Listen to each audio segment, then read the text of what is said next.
Coucou tout le monde. Clairement qu'il est tard en ce moment, donc je suis vraiment pas habillée pour être à la caméra. Je vais donc rester plus discrète et vous montrer mon déshydrateur. J'ai fait de la cueillette aujourd'hui, peut-être un peu trop, c'est mon genre. J'en ai même trop pour mon déshydrateur, en espérant que ça déshydrate bien cette nuit pour que je puisse faire des changements demain.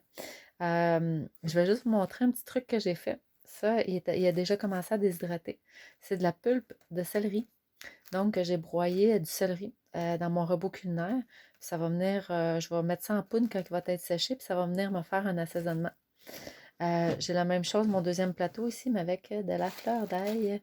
Quand ça va être bien sec, je vais mettre en poudre pour m'en faire ma poudre d'ail pour cet hiver.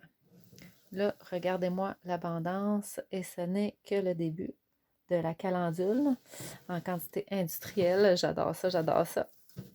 J'en ai cueilli beaucoup, beaucoup. Puis j'ai 3 plateaux de, devinez ce que c'est?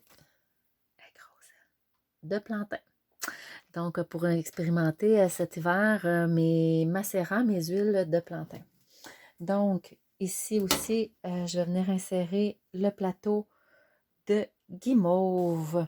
Donc, oui, la fleur ressemble à la mauve, mais un petit peu plus petite, plus en cône. La mauve, elle s'étend comme fleur, elle est plus étendue. Elle reste vraiment toujours comme une petite coupole, comme ça. Regardez ça, c'est beau.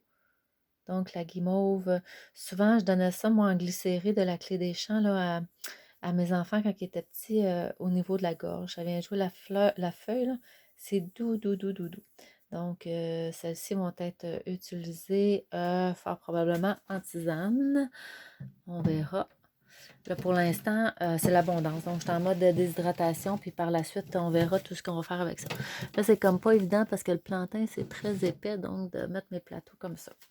Bon, j'ai un autre petit plateau ici mélangé. Qu'est-ce que j'ai là-dessus? J'ai de la fleur de coriandre avec de la graine de coriandre, j'ai du trèfle rouge, j'ai beaucoup, beaucoup de menthe.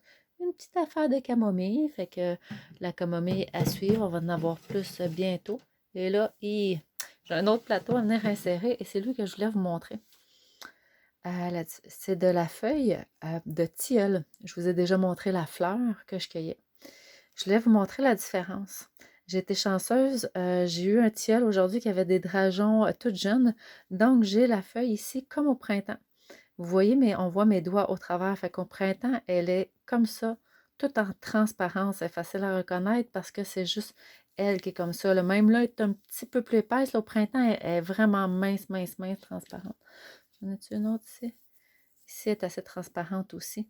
Ça goûte le melon. On voit la différence. Ça, c'est normal saison à ce temps-ci. Beaucoup plus raide, donc c'est moins agréable sous la dent. Mais celle-ci au printemps, là, c'est bon à manger comme ça en salade, même en faire des petits rouleaux avec du riz. Là, ici, ce que je vais faire, ben, elle va être déshydratée, puis je vais la mettre en poudre. Pourquoi? Parce qu'avec la feuille, je peux venir faire une farine verte. Donc, je vais venir mélanger quand je vais faire des pains ou ces choses-là avec la farine régulière pour me faire un mix, puis retirer tous les bienfaits du tilleul qui est mille et une vertus. Donc voilà, c'est ce que je voulais vous montrer, la belle abondance. Et regardez-moi la couleur de la calendule, j'en ai le orangé tellement vif. Voilà, à bientôt!